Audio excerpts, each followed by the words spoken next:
সাদাত হোসেনের আমি একদিন নিখোঁজ হব। আমি একদিন সন্ধ্যা হব, অন্ধকারে হারিয়ে ফেলে খুঁজবে যখন, বটের ধারে ধানসিঁড়িদের কান্না হব।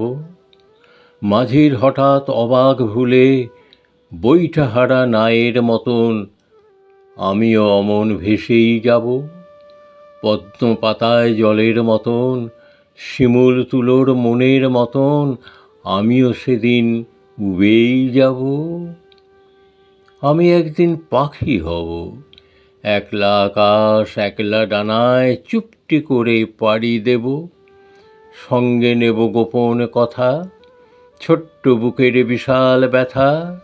ডানায় ডানায় মেঘের ভেতর সে সব কিছু ছড়িয়ে দেব। আমি একদিন কান্না হব, নীল আকাশের কষ্ট ছুঁয়ে সমুদ্রে বৃষ্টি হব। হারিয়ে যাওয়া সেই তো ভালো, যেমন ছিলাম রোজ থেকেও তেমন করি হারিয়ে যাব।